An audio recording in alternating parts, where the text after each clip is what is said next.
Hello friends, welcome to C S centre. The Hindu में हम देखेंगे कि कौन कौन से आर्टिकल्स हमारे एग्जाम के पॉइंट ऑफ व्यू से इंपॉर्टेंट है, तो सॉल्व करने की कोशिश करेंगे। हम इसमें करंट अफेयर विद स्टैटिक के साथ कवर करने की कोशिश करते हैं। सबसे बड़ा जो आर्टिकल है आज का, वो एक इलेक्शन कमीशन ऑफ इंडिया में है। आर्कटिक सी या आर्कटिक जो है कि रूट सी रूट है, उसको लेकर के है। एक दो और इम्पोर्टेंट आर्टिकल है। इस समय सबसे ज़्यादा जो न्यूज में चल रहा है, इसमें ब्रिक्स को लेकर चल रहा है और चंद्रयान 3 को लेकर चल रहा है। ये दो पुराने आर्टिकल हैं, कंटिन्यू चल रहे हैं। ब्रिक्स ब्रिक्स के समय जो 15 मीटिंग हो रही है साउथ अफ्रीका जोहान्सबर्ग में। चंद्रयान 3 जो इंडिया का south pole of the moon पे जो लैंड किया है। दो आर्टिकल मेजर चल रहे हैं न्यूज में, इनको भी थोड़ा सा हम देखेंगे। इसके बाद जो तीसरा इंपॉर्टेंट आर्टिकल आया हुआ है, अब नया है, अपडेटेड, ये आर्कटिक सी रूट को लेकर के है। आर्कटिक सी रूट क्या है, कैसे है, क्या करता है, इसके बारे में हम डिस्कस करेंगे। और एक और है, पुराना है आर्टिकल लेकिन अच्छा आर्टिकल आया हुआ है, उसको डिस्कस करेंगे। इलेक्शन कमीशन ऑफ इंडिया में जो चीफ इलेक्शन कमिश्नर होते हैं और इलेक्शन कमिश्नर जो होते हैं, इनके बारे में अपॉइंटमेंट लो, क्योंकि मार्च में 2023 मार्च में सुप्रीम कोर्ट ऑफ इंडिया का जजमेंट आया हुआ था। तो उसी के कॉन्टेक्स्ट में जब मानसून सेशन चला दोस्तों, तो उसी में जो है कि गवर्नमेंट ऑफ इंडिया ने appointment of the election commissioner and chief election commissioner का बिल आया। अभी ये पेंडिंग है राज्यसभा में, देखेंगे फिर आगे क्या फाइनल होता है। इसमें इंटरव्यू में आया हुआ है दो लोगों का, हम उनको डिस्कस करेंगे, क्या कह रहे हैं, कैसे कह रहे हैं, उनकी सारी चीजें में डिस्कस करेंगे। ठीक है, इसके साथ ही साथ मित्रों एक चीज और हम डिस्कस करेंगे यहाँ पे। देखते हैं सबसे पहले क्या है। सबसे पहले अगर यहाँ पे डिस्कस करने की कोशिश करें तो फुकुशिमा प्लांट एक न्यूक्लियर पावर प्लांट है जापान का। अभी वहाँ का वाटर डिस्चार्ज करने के लिए पैसिफिक ओशन में प्रपोजल आया। तो हमारे लिए इंपॉर्टेंट क्या है यहाँ पे, ये हम देख लेते हैं क्या है इंपॉर्टेंट मित्रों। ये है कि हमें पता होना चाहिए फुकुशिमा कहाँ पे है। इस बारे में जापान में हमने डिस्कस किया। इसके बाद हम चलेंगे अपने नेक्स्ट आर्टिकल पे, चंद्रयान 3 को लेकर के, फ्लाई एम्बिशस। जो अभी बात चल रही 2023 में लेकर के, अभी भी और बात चल रही है कि 2023 में आने वाले समय मंथ में हम और भी मिशन मून के लिए लॉन्च करने वाले हैं। आगे हम देखेंगे क्यों, क्योंकि इंडिया का तो है ही, इसके बाद लूना 25 जो रसिया का था, ये फेल हो गया। और भी कंट्री हैं जो कोशिश कर सकते हैं कि हम जो है कि और भी मून मिशन लॉन्च करें, क्योंकि इंडिया किया तो और लोग कैसे चुप बैठेंगे। चुप तो पहले भी नहीं बैठे थे, लेकिन वो सक्सेस नहीं हो पाए, राइट। इसके बाद नेक्स्ट आर्टिकल है ब्रिक्स है। अभी ये कहा गया प्राइम मिनिस्टर ऑफ इंडिया वहां पे विजिट किए हैं। इनका ये कहना है, यहाँ पे फोटो देख सकते हैं, नेशनल सिक्योरिटी एडवाइजर है और फॉरेन मिनिस्टर है, रिप्रेजेंट कर रहे हैं, हमारे प्राइम मिनिस्टर ऑफ इंडिया है। हालांकि इनको सर्कल नहीं करना है हमें, बस हमारा थोड़ा सा इंटेंशन है कि हम मार्क कर लें कि कौन है। इन्होंने कहा कि जो एक्सपेंड किया गया, बात चल रही थी बहुत दिन पहले से कि ब्रिक्स को, अभी ये लग रहा है या फिर ब्रिक्स में ऐसा हो सकता है कि नंबर्स ऑफ द कंट्री और भी बढ़े। जैसे ब्रिक्स है, ब्रिक्स कितने हैं, 5 कंट्री हैं। कौन कौन है, बी से ब्राजील, इसके बाद आर से रसिया, आई से इंडिया हो गया, ठीक है, और सी से चाइना हो गया, और एस से साउथ अफ्रीका हो गया। और एक्सपेंड पहली बार जब हुआ था 2010 में, किसको जोड़ के, साउथ अफ्रीका। एक्स ने तो पहले ब्रिक्स था। अभी जो 15 मीटिंग हो रही है जोहान्सबर्ग में, हान्सबर्ग में, कहाँ पे है, साउथ अफ्रीका में पड़ता है ये। यहाँ पे 15 मीटिंग हो रही है किसकी, ब्रिक्स की। ब्रिक्स की, इज दैट क्लियर दोस्तों। तो ब्रिक्स की जो मीटिंग हो रही है, इसमें ये देखा जा रहा है कि अभी ब्रिक्स प्लस हो सकता है, कुछ कंट्री का नंबर्स ऑफ द कंट्री हो सकता है कि इंक्रीज किया जाए। ठीक है, तो अभी ये बात चल रही है कि 24 या 22 जो कि लोगों ने अप्लाई किया था, उसमें से 6 लोगों को सिलेक्ट किया गया, नहीं आप इसके मेंबर होंगे। तो उनके जो मेंबर रहे हैं, हम उनको बारे में भी डिस्कस करने की कोशिश करेंगे। सबसे पहले अगर हम बात करें कौन से रीजन से आए हुए हैं लोग, सबसे पहले जो अगर हम बात करते हैं यहाँ पे कि कौन से रीजन से आए हुए हैं लोग, यहाँ पे हम हाईलाइट कर रहे हैं। देखिए जो 6 कंट्री ब्रिक्स, यहाँ में मैं फिर से मार्क कर रहा हूँ, यहाँ पे ब्रिक्स है 15 कंट्री, ये 5 लोग तो हैं ही। अभी जो लेटेस्ट 2010 में जोड़ा गया था, वो साउथ अफ्रीका जोड़ा गया था। साउथ अफ्रीका में ही अब ब्रिक्स के नंबर्स ऑफ द मेंबर्स की इंक्रीज हो गया। अब कितना हो गया, 11 हो जाएंगे। क्यों, क्योंकि अब 6 लोगों को और जोड़ दिया। सबसे पहले मैं रीजन के हिसाब से मार्क कर रहा हूँ। सबसे पहले वेस्ट एशिया रीजन से कलेक्ट लिया गया है 4 लोगों को। फिर उसके बाद आपका अफ्रीका से लिया गया है 1 लोगों को, और 1 साउथ अमेरिका से लिया गया। पहली चीज। दूसरी चीज, अब देखेंगे इसमें जो वेस्ट एशिया जो गल्फ कंट्री पड़ती है, उनमें से कौन कौन को लिया गया है। तो सबसे पहले इजिप्ट को ले लिया, दूसरा ईरान ले लीजिए, तीसरा सऊदी अरेबिया ले लीजिए, और चौथा यूएई ले लीजिए। 4 ये कंट्री हैं जो गल्फ कंट्री से आए हुए हैं। हम अभी यहाँ पे मार्क करेंगे कौन कौन सी कंट्री है। एक सेकेंड, थोड़ा सा यहाँ पे मैं मार्क कर रहा हूँ आप लोगों के साथ कौन कौन सी कंट्री हैं। एक सेकेंड, मैं ओके यहाँ पे देखता हूँ। अभी कोई मैप अगर हमें मिल जाता बढ़िया सा ना, तो हम उसमें इंडिकेट कर लेंगे कौन कौन सी कंट्री किस लोकेशन पे है। हमारे लिए ये बहुत अच्छा और सुटेबल हो जाएगा। ठीक है, यहाँ पे हम देखेंगे इस चीज़ को यहाँ पे देखने की कोशिश करेंगे हम कौन कौन सी कंट्री है। यहाँ पे ये वाला रीजन आप देखिए, ये वाला रीजन, थोड़ा सा मैं कलर चेंज कर रहा हूँ, रेड से ही मार्क करूंगा। ये वाला रीजन देखिए, मैं थिकनेस भी बढ़ा लेता हूँ जिससे आपको आसानी हो पाए देखने की। ये वाला रीजन सऊदी अरेबिया है, ईरान है, ठीक है। और हमने क्या डिस्कस किया, इजिप्ट है, वेस्ट एशिया, अरबिया और यूएई है, ठीक है, वहां से कर लिया। इसके बाद जो दूसरा रीजन पड़ रहा है अफ्रीका से जो कि अफ्रीका से हम जो करें इथोपिया को कर रहे हैं। इथोपिया को अगर आप देखने की कोशिश करें तो इथोपिया का लोकेशन हम आपको दिखा रहे हैं। इथोपिया के देख सकते हो, ये अफ्रीका कॉन्टिनेंट है, ये हॉर्न ऑफ अफ्रीका का एक पार्ट है, एक कंट्री उसमें आता है। कौन कौन है, हॉर्न ऑफ अफ्रीका में चार कंट्री आते हैं, उनमें से एक कंट्री है, कौन है, इथोपिया। इथोपिया लैंडलॉक कंट्री है, कहाँ, जो कि ये अभी ब्रिक्स का मेंबर बना है। इसके बाद दूसरा में हम आएंगे जो अगला एक साउथ अमेरिका से आता है। साउथ अमेरिका से कौन आता है, अर्जेंटीना। अर्जेंटीना के बारे में हम अभी डिस्कस कर लेते हैं अर्जेंटीना का। हालांकि इस मैप में साउथ अमेरिका के बारे में नहीं दिया गया, हम देखते हैं कि और कहीं मिल जाता है साउथ अमेरिका का लोकेशन, देख लीजिए। अर्जेंटीना यहाँ पे है, मैं अभी मार्क कर रहा हूँ आप लोगों के साथ। अर्जेंटीना यहाँ पे देख सकते हो, अर्जेंटीना है। अर्जेंटीना बोल सकते हो पैसिफिक ओशन से लगता है, ठीक है। यहाँ पे फिर मैं मार्क करूंगा अर्जेंटीना को, फिर उसका मैं इंटरनेशनल बॉर्डर बना रहा हूँ, ठीक है। ये मैं इंटरनेशनल बॉर्डर इसकी मार्क कर रहा हूँ, ठीक है। यहाँ पे बोलिविया से लगता है, पराग्वे से लगता है, फिर ब्राजील से लगता है, उरुग्वे से भी लगता है, और यहाँ चिल्ले से तो लगी रहा है।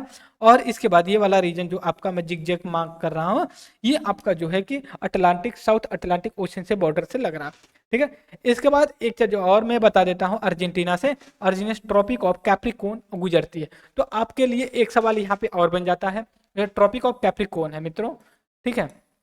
यहाँ पे मैं मार्क कर रहा हूँ, जो ये देख सकते हो आप, ट्रॉपिक ऑफ कैप्रिकॉर्न जा रही है, ठीक है। ये कौन कौन सी कंट्री से जा रही है, मैं ये मार्क कर देता हूँ आप लोगों के लिए, बेटर होगा, क्योंकि एग्जाम में पूछा। पहली बात तो चिल्ली में जाता है। दूसरी बात जो कि, एक सेकंड में, मुझे भी थोड़ी सी यहाँ पे दिक्कत आ रही है देखने में, ठीक है। यहाँ पे थोड़ा सा थिकनेस में पतला कर लेता हूँ रेड कलर से मार्क करने के लिए। यहाँ पे देखिए, ये जो मार्क कर रहे हैं हम, ठीक है, ये ठीक है। और यहाँ पे अब जो मैं मार्क करने जा रहा हूँ, सबसे पहले यहाँ पे देखिए चिले हो गया यहाँ पे, फिर उसके बाद अर्जेंटीना है जो अभी मैंने बात किया कि ब्रिक्स का भी मेंबर बन गया है। इसके बाद पराग्वे है यहाँ पे, और जो कि ब्राजील। 4 कंट्री से tropic of cancer South America से जो कि क्रॉस होती है, हमें पता हो गया। ब्राजील के बारे में डिस्कस करें, क्यों, क्योंकि ब्राजील जो कि अभी ब्रिक्स का मेंबर बना है। और साउथ अमेरिका से और कौन कंट्री आती है, ब्राजील भी आता है, ठीक है। ब्राजील भी जो कि जो कि ब्रिक्स का मेंबर है, हमें पता हो गया। अगर आपसे सवाल पूछा जाता है साउथ अमेरिका कॉन्टिनेंट से कितने देश जो है कि ब्रिक्स के मेंबर है, तो 2, कौन है, अर्जेंटीना को ले लीजिए और ब्राजील को ले लीजिए। ब्राजील जब ब्रिक्स बना हुआ था तभी से था, लेकिन अब जो है अर्जेंटीना भी इसको कब जोड़ा गया, 2023 में, ठीक है। आने वाले समय में आपके लिए होगा जब 15th ब्रिक्स की समिट हो रही थी, कहाँ पे, जोहान्सबर्ग में, ठीक है। तो ये हमने ब्रिक्स के बारे में डिस्कस किया। अब हम आते हैं यहाँ पे ब्रिक्स के बारे में, फिर आगे डिस्कस करते हैं। अर्जेंटीना, सऊदी अमेरिका, ये सारी चीजें ये यहाँ पे हमने डिस्कस किया कि ये कंट्री इसके मेंबर बने। अब देखिए रिजल्ट क्या है, सभी लोग समर्थन किए, इसका वेलकम किए। अब इंडिया के लिए एक आर्टिकल भी आया हुआ है, हम आगे डिस्कस कर रहे हैं अभी आपसे ब्रिक्स को लेकर के। ये तो नहीं है, ये हाँ यहाँ पे ब्रिक्स लेकर के, ठीक है। G20 को रिसेशन रिनाइंसियंस लेकर के, अपॉर्चुनिटी को लेकर के ये बात कर रहे हैं। हमने कई बार डिस्कस किया है, क्योंकि ब्रिक्स और G20 एक ऐसा ऑर्गेनाइजेशन जहाँ पे इंडिया मेंबर है, उसके बाद चाइना भी मेंबर है, रशिया भी मेंबर है, ठीक है। तो इस वजह से ये कह रहे हैं, हम इसको अभी नहीं डिस्कस करेंगे। अभी हम आते हैं जो अपना हमारा शुरू में था, ठीक है। यहाँ पे देख सकते हैं हमने ब्रिक्स के बारे में डिस्कस। यहाँ पे देखिए नेक्स्ट जो है नॉर्थ सी रूट, तो आपके दिमाग में आएगा नॉर्थ सी है क्या भाई, नॉर्थ सी के बारे में हमें भी बता दो। तो हमें भी बताने के लिए मित्रों हम अभी आपके से डिस्कस कर रहे हैं नॉर्थ सी है क्या। एक सेकेंड देखते हैं कोई मैप बढ़िया सा मिल जाए तो हमें हाँ पता चल जाएगा। ठीक है। हालांकि एक सेकेंड, मैं थोड़ा सा इसको जूम इन करूँगा। अब देखिए हल्का सा लाइट दिया गया है, लेकिन पूरा नहीं दिया है। आप लोगों को कन्फ्यूजन ना हो, हम इस वजह से एक अच्छी सी मार्क कर रहे हैं। ठीक है, एक सेकेंड एक सेकेंड, फिर भी कोई दिक्कत नहीं, हम मार्क कर लेते हैं। देखिए ये आर्कटिक सी है। ठीक है, यहाँ पे देखिए ये आर्कटिक सी, आपको आर्कटिक सी हो गया। अब यहाँ पे जो बात हो रही क्या हो रही है, फिर यहाँ पे मैं लाता हूँ आपके लिए, आप लोगों के लिए। ठीक है, ये कह रहा है नॉर्दर्न सी रूट की बात कर रहे हैं, आर्कटिक सी इसको बोल सकते हो, नॉर्दर्न सी। अब यहाँ पे क्या है, एक रूट बना हुआ है जो कि ट्रेवल करने के लिए काम करता है। ठीक है, एक सेकंड मित्रों, यहाँ पे आर्कटिक सी के बारे में हम बात कर रहे हैं। इसको इंडिया और इंडिया के कॉन्टेक्स्ट में बात किया जा रहा है, क्योंकि ये काफ़ी इंपॉर्टेंट इस वजह से होता है नेविगेशन के लिए। हम हमेशा सुनते हैं, पिछले एक साल सुने हुए थे कि रेड सी में ट्रैफिक जाम हो गई। रेड सी के बारे में जब बात आती है तो हमारे दिमाग में ये भी आना चाहिए, रेड सी का लोकेशन कहाँ पे है। ठीक है, एक सेकेंड, रेड सी का लोकेशन कहाँ पे है। यहाँ पे आप देखेंगे मैं कलर रेड कलर से मार्क करूंगा। ठीक है, एक सेकेंड, रेड कलर से मैं मार्क कर रहा हूँ।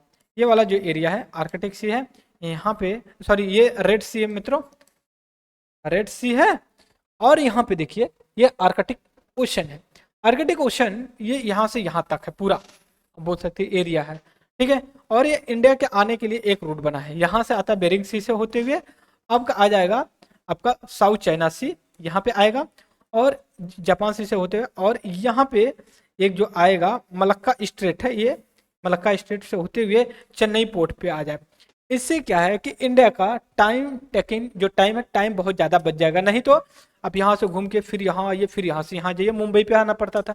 तो इसलिए अब हमें इस रूट से कर रहे हैं, लेकिन बहुत बड़ा ही इन्वायरमेंटल इशू की वजह से चीज़ें बहुत कॉम्प्लिकेटेड हो रही हैं। तो हम अभी इसको तो यहीं पे इतना ही डिस्कस करें, आगे देखें। पहले हमारे लिए बात यह है नॉर्थ सी रूट क्या है।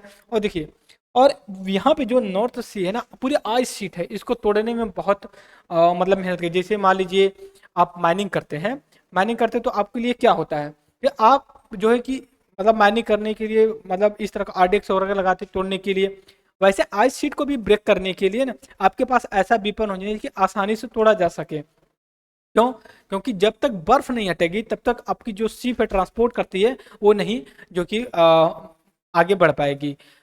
अब आएगा दिमाग में आपके कि वहां पे है क्या कि ये शिप लेकर के जा रहा है। देखिए नेचुरल रिसोर्स से एकदम भरा पड़ा है हमारा नॉर्थ सी, और ये जो नॉर्थ सी रूट का है कॉन्सेप्ट आर्कटिक सी से रिलेटेड है।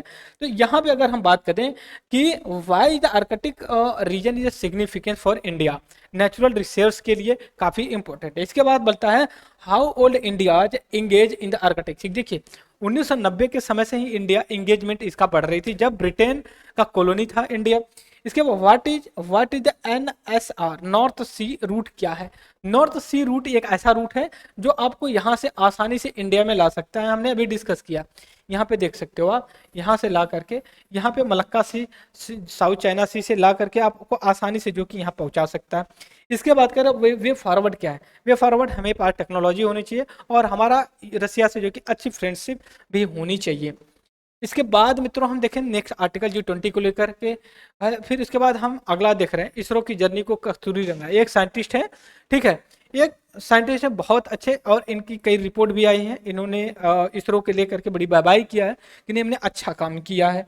फिर इसके बाद अगर हम यहाँ पे देखें मून को लेकर के सारी फोटो वगैरह दी गई है, हमने डिस्कस भी किया है। कुछ और भी अपडेशन है, इसमें कैमरे वगैरह लगे हुए हैं, कौन से कैमरे कौन ने बनाया और किस तरह के मतलब सिस्टम का आगे मोटर जा रही है, मोटर को देखने के लिए आदमी होता है या फिर कैमरा होता है। अब जो 4 व्हीलर आ रही है उनको बैक करने के लिए फ्रंट पे आपके कैमरे होते हैं, पीछे कैमरा लगा होता है, आगे स्क्रीन लगी होती है। लोग पीछे की बजाय कैमरे में देखते हैं स्क्रीन पे, और स्क्रीन पे देखने के बाद जो कि वो पीछे अपने बैग लेते हैं। वैसे ही जो रोवर है, ठीक है, रोवर प्रज्ञा की जो बात करते हैं उसका नाम है प्रज्ञा रोवर का। तो हमने पहले भी लेक्चर सुबह में लिया था तो डिस्कस किया था। इसका काम है कि आगे चलेगा, कैमरा चलेगा, अलग अलग 2 कैमरे लगे हुए हैं, उनका क्लियर पिक्चर पॉइंट जो कि कैप्चर करेगा। इसके बाद हमारा जो कि नेक्स्ट मेंबर है ब्रिक्स को जो कि इंक्रीज किया गया नंबर्स ऑफ द मेंबर को, हमने पहले ही डिस्कस कर लिया।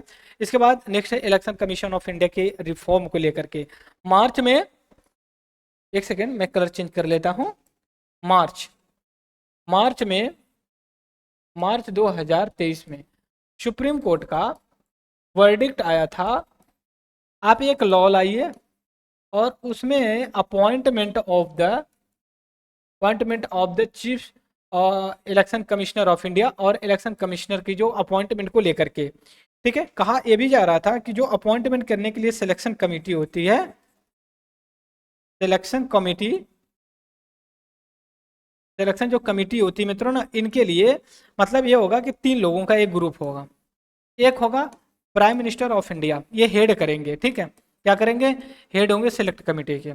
दूसरा जो होंगे लीडर ऑफ अपोजिशन होंगे लोकसभा के, ठीक है, और इसके बाद चीफ जस्टिस ऑफ इंडिया होंगे। बट गवर्नमेंट ने जो बिल लाई है मित्रों, उसमें ये कांड अपना खेला कर दिया, इनको हटा करके यूनियन कैबिनेट, कैबिनेट मिनिस्टर का अपॉइंटमेंट कर दिया।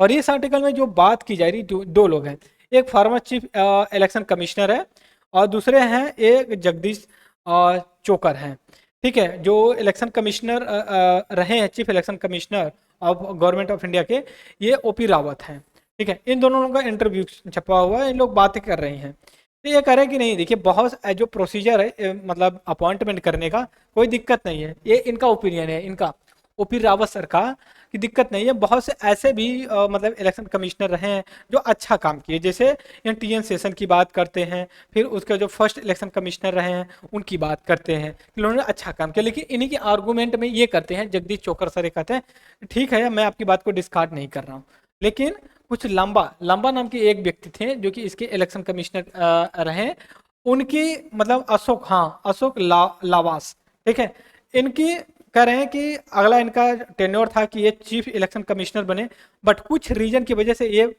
बनने से पहले ही ये रेजिग्नेशन दे दी है। तो कुल मिला के ये है कि हमारा एक बहुत बड़ा पॉइंट बनता है, हम डिस्कस करेंगे पॉलिटी की क्लास में इसको कि क्या कॉन्टेक्स्ट है, किस हिसाब से ये काम करते हैं। इसके बाद यहाँ पे है ब्रिक्स के बारे में, एंगेजमेंट को लेकर के हमने डिस्कस कर ही लिया है, ब्रिक्स को लेकर के, राइट। तो ये हमारा जो कि आज का लेक्चर था, बहुत शॉर्ट में हमने किया, लाइव नहीं लिया, रिकॉर्डिंग ही लिया। आई होप कि all of you enjoy my video, ठीक है। कोई क्वेरी कोई चीज़ हो सकता है कुछ चीज़ें कम्युनिकेशन में टूट रही हों, अब मैं इसके लिए अपोलाइज करता हूं, बट मेरी यही कोशिश है जल्द से जल्द हम ये सारी चीज़ें पीडीएफ पीपीटी फॉर्म में लाएं कि हमारा एक सिस्टमेटिक मैनर में हो और आपको मैं नोट्स प्रोवाइड कर सकता हूं, राइट। सो इस लेक्चर में नहीं, जय हिंद जय भारत।